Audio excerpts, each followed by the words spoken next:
Hey guys, this is Mike, and in this video we're comparing two of the most interesting 7-inch Android tablets of the moment. The latest Google Nexus 7 and the Samsung Galaxy Tab 3 7.0. Both were released during 2013 and both are fairly affordable, with the Galaxy Tab starting at $200 and the Nexus at $230 in the US. But is the Google Slate worth those extra $30? Well, it sure does, and you'll find out why in the next several minutes. To be frank, there are very few reasons why you should pick the Samsung tablet over the Nexus here. One would be the budget, of course, in case you can't afford to spend more than $200 on your Slate. The other could be the looks. Yes, the Samsung Galaxy Tab 3 7.0 resembles all the other Samsung devices launched lately, with a glossy plastic case and silver sides. That doesn't make it very durable or very sturdy, but on this white finishing it just makes it gorgeous. On top of that, the Tab 3 is more compact than the Nexus and in my opinion feels somewhat better in hand, thanks to its rounded sides and corners. On the other hand, the Google Slate is a notch slimmer and lighter, but at the same time is rather long for a 7-incher, and I for one had a hard time getting used to the form factor.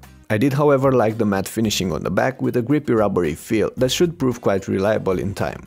And there are some other aspects you will like about the Tab 3 7.0. For instance, some versions bundle an IR blaster that will allow you to control various accessories around the house.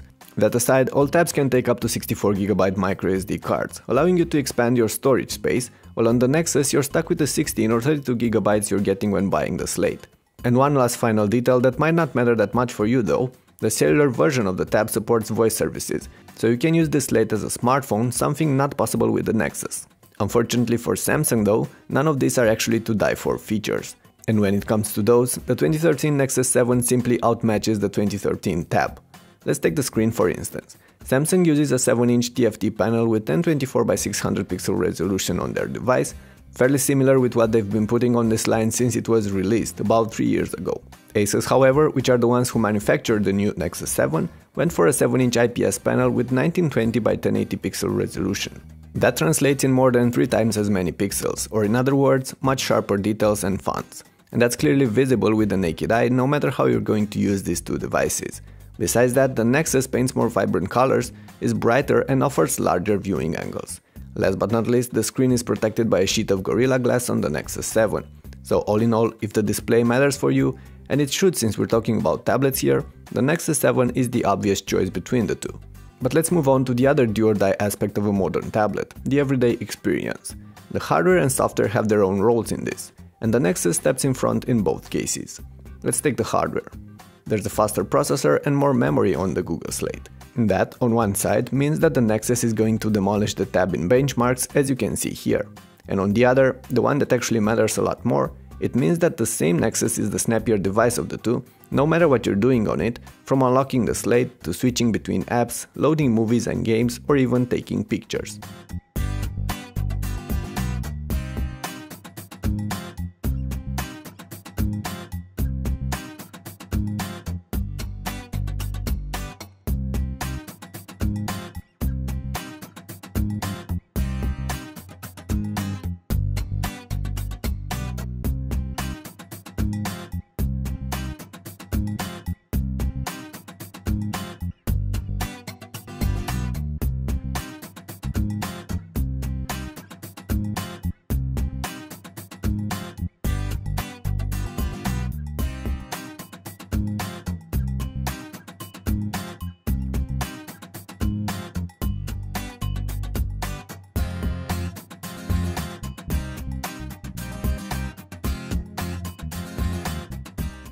Of course, the Nexus comes with vanilla Android, and that takes some of the credit for the snappier performances.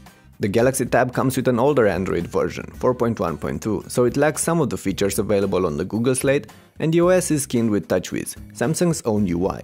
For me, TouchWiz is not all bad, as it adds some nice tweaks like the upgraded notification and multitasking panels, but it is nowhere near as smooth or as responsive as the stock version of the OS you have on the Nexus.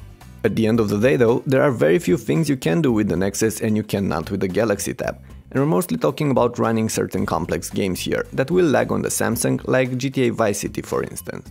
When it comes to all the standard activities like browsing, watching videos, listening to music or playing casual games, the Tab 3 7.0 and the Nexus 7 are on par. It will just take somewhat longer for things to load or react on the Samsung, but that's not necessarily something you can get used to. Oh, and when it comes to multimedia, the Galaxy has one ace down its sleeve, the louder and punchier speakers. They are, however, rather unfortunately placed on the lower lip of the device, which means you will easily cover them with your hand when having the slate in landscape mode. The Nexus features backward-facing speakers, one on each side of the tablet, and they are not as easy to cover, but they are a bit muted. Anyway, that aside, there is one final important aspect we should mention: the battery life. Long story short, that's not a strong selling point for any of these devices. You get about 7 to 8 hours of use on each charge on both of them, or less when playing games or having the screen's brightness turned all the way up. That's not bad, but there is room for improvement. After all, these are meant to be portable, and you'll most of the time use them far away from a wall socket. All this being said, there are some other things you might want to know about these two. For instance, both pack a set of cameras, and while the Nexus tends to get sharper pictures and high-resolution clips, you really shouldn't expect much from either of these. See for yourselves.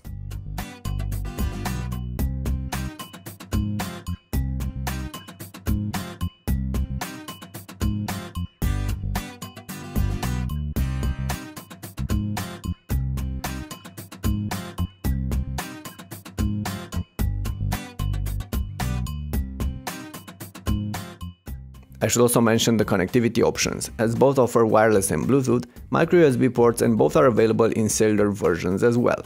However, you do get NFC on the Nexus, and that's not available on the Tab if you care about that. Last but not least, the base version of the Samsung Galaxy Tab comes with only 8GB of storage space, and about 5 of those can be used for your apps.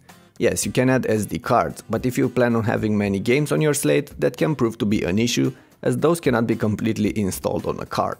The base version of the Nexus comes with 16GB of memory, and about 12 of those are available for your own stuff. At the end of the day, in the US the cheapest Google Nexus 7 is only $30 more expensive than the cheapest Samsung Galaxy Tab 3 7.0, and there are many reasons why you should spend this extra $30 and get the Nexus, as you've seen from this video. But don't get me wrong, the Galaxy Tab is not a bad tablet. It can do all the things you would expect from such a device, and it looks very nice. But it just lacks the power and the screen to be able to compete with the Nexus. In fact, for $230 in the United States, the 2013 Nexus 7 simply has no rivals that could offer the same bang for the buck. None whatsoever. But don't forget that Google sells this slate discounted in only a handful of countries around the globe. If you're not living in one of those, the gap between the Nexus and the Tab is going to be larger, and in that case the Galaxy might be worth your attention if you're on a really tight budget. Otherwise, you can't go wrong with the 2013 Nexus. Alright, that's about it for now. Thanks for watching, and I'll see you in the next video. But in the meantime, let me know what do you think about these two tablets in the comments below. And check out my other comparisons and reviews on the channel if you're after a 7-inch slate these days. Catch you later.